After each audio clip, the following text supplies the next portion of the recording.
Ladies and gentlemen, I don't have a speech for you. I don't have any prepared words because there's nothing I could say that is better than what you heard from every speaker in front of me. All I'm gonna ask you is, as a black father and a black son, to do more than just hear these words. I need you to internalize these words. Each and every speaker came up here, spoke from a point of passion and their vantage point through their unique prism of what it is and the life that they live. So many in this crowd, so happy to see such a beautiful mosaic of people, won't ever understand each story that those individuals said. But you don't have to understand their story to understand why it's important. Not just to me and folk who look like me, but to each and every one of us. My grandmother marched in the civil rights movement. And when she used to tell me stories about it, I always would wonder, what would I have done if I had been there at that time? Well, my brothers and sisters, now is your time. You don't have to ask yourself what you would have done or what you will do, because now is your time to do what it is you can do. Right now is your opportunity to course correct the direction that our country is in. In 21 short weeks, your voice gets a chance to be heard. Every struggle, every march, every protest, it all comes down to one day in 21 weeks. The ballot box is undefeated in making change in our country. It is undefeated, but it only works if you make it work. And it works two ways, not just by voting, because that's important. But as Reverend Pam said, and I've heard her speak at Alpha Baptist, and I felt like I was in church when she was grabbing the mic. What happens is your responsibility to hold folk like me, folk like the mayor and council, folk like our governor, folk like our president, folk like our congresspeople, folk like our senators, folk like our assembly people, to hold us accountable for this right here. And I'm gonna tell you straight up, there's a lot of people who stand up and say, I'm with you, till it's time to put their name on the line and say, yeah, let's do something about systematic racism and housing policy. I heard it. Let's do something about systematic racism and economic policy. Let's do something the young sister said about systematic racism and educational policy.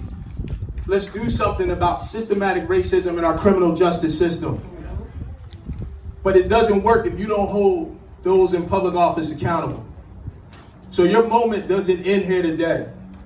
Your moment doesn't end here with this conversation here today. Your moment only gets bigger, and your responsibility has now grown. Our democracy depends on you, and that's a heavy charge. But our democracy depends on you. The kind of country we want, the kind of people we want leading it, depends on you. Last time there was an election in this great state of ours, 9 million New Jersey residents.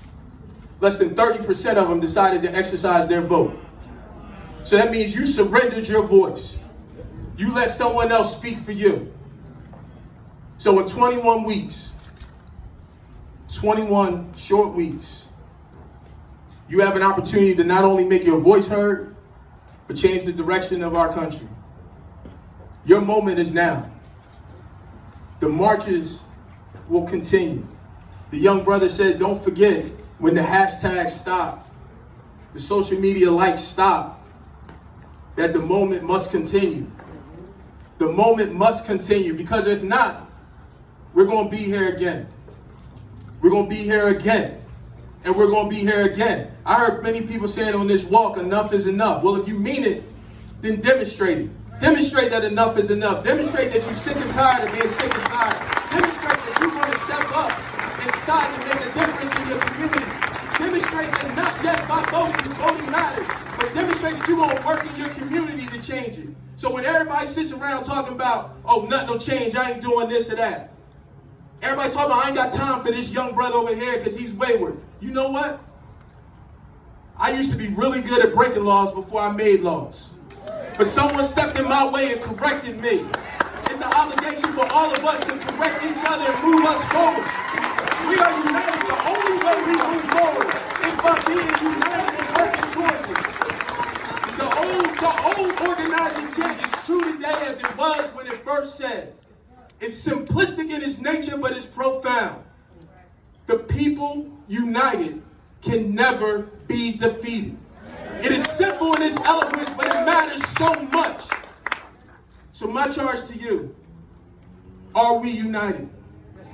Are we united against the systematic oppression of black people? Are we united against the overt racism that we see each day? Are we united against the even worse covert racism that we see today? Because if we're united, we can stop it. If we're united, we can make a change. If we're united, we can change the course of this country. 21 weeks. The movement continues. 21 weeks.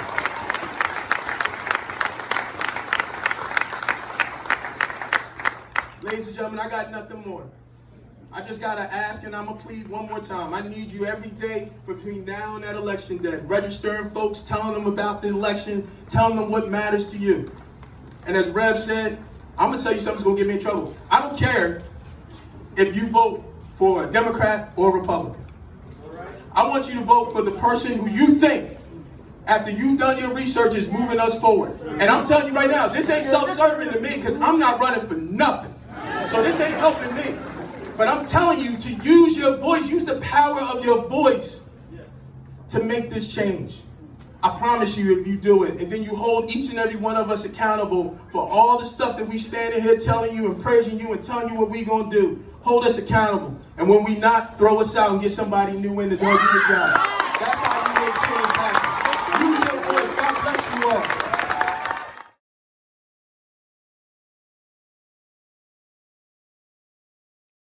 As I've said at every one of these rallies that I've been a part of, we're in an unprecedented time, but I think a pivotal moment in our nation's history, and I think in all of our relations with one another. The incidences that we've seen of police brutality are not new to many of us, and definitely not new to many of us of African-American heritage. But what has become different is the conversation about, have we decided as a body of people that enough is enough? And one of the things that I said the other night when I was in Lumberton talking to the folks out there is like, whether or not we are here for just a moment or here for a movement. And moments are fleeting, and moments happen so often in our life, and there are historical events that happen. But once that moment is gone, the sort of vim and vigor of that moment leaves us. But the movement is what is critically important. And the reason why the Federation is so important is because you all will be instrumental in transforming this moment into a movement. And I say that because, as I say all the time, in 21 weeks, we have an election, right? In 21 weeks, we have an election, and an opportunity to transform not just the discourse in our country, but frankly, the imagery that we're seeing thrust in our eyes right now. We have a real opportunity to change that. And it's going to be because of people like the Democratic Federation of Women who are going to take leadership in trying to make sure that that happens. So everywhere I go, I talk about these 21 weeks and what it means to transform from moments to movements. And as I wrote this week, like the ballot box in and of itself is undefeated in making change. But too often, it doesn't work because as our democracy is a participatory sport, as it were, too many of us do not participate. And in order for us to move this forward, in order for us to really make this a movement, we are going to need so many folks to decide that they want to participate in the election that'll be 21 days from now. So one of the things that we're working on in our shop, and would love to have the Federation assist us.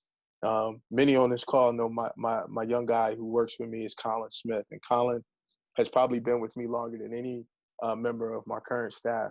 And Colin and I talk as big brother, little brother, rather than boss and employee. And we spent some time talking. And I said to him that very same thing, because he's filled right now with frankly a lot of rage at where we are at. And my son is the same way at 22 years old. So I tell them honestly, I'm like, all that you feel right now, the question is, what do you want to do to transform and be transformative to where we are at? And for me, and maybe it's because I'm an elected official and been involved in politics a long time, for me, it is always the ballot box that's been the way to transform that.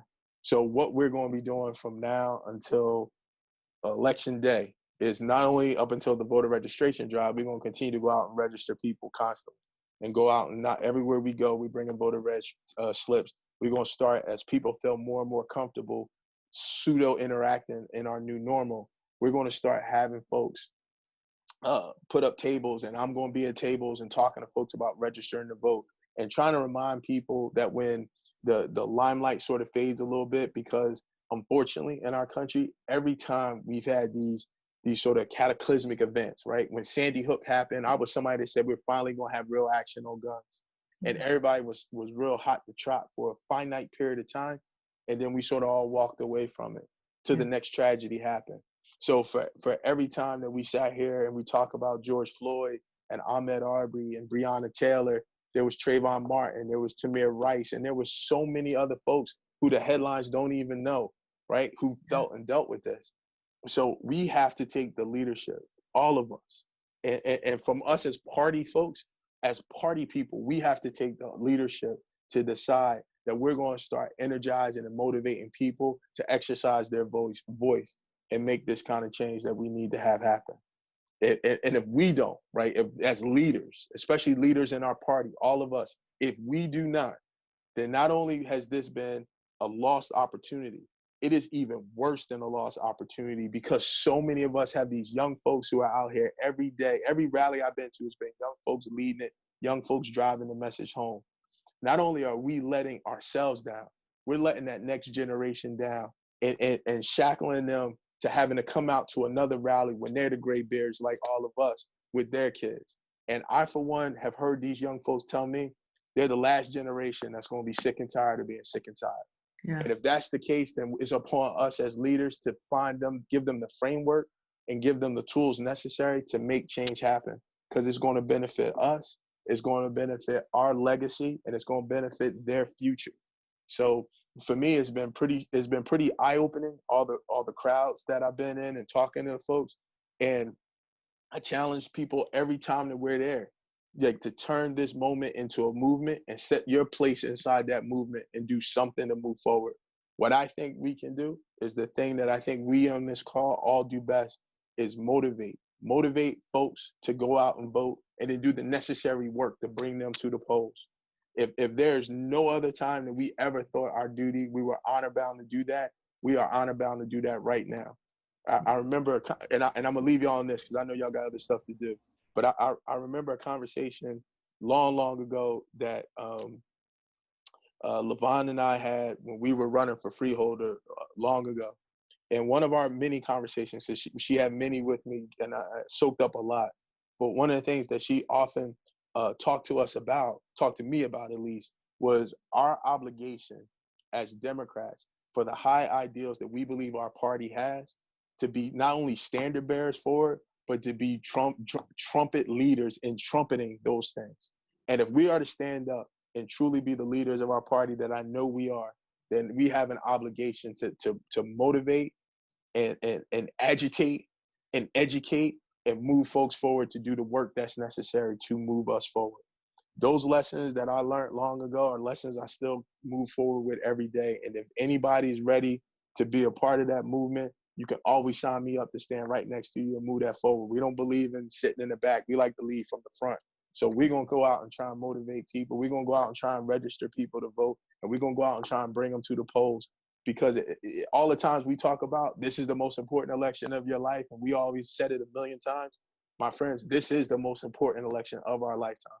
We have an obligation to change the course correct where our country is headed for our futures and the future of all these young folks out here leading the charge. So I know I can count on this organization, and many on this call who I see and know so well have always been there at the front lines. And I'm asking you one more time to be on the front line, you know? And I'm asking you one more time to be on the front line, because this time it matters so much to all of us. So with that,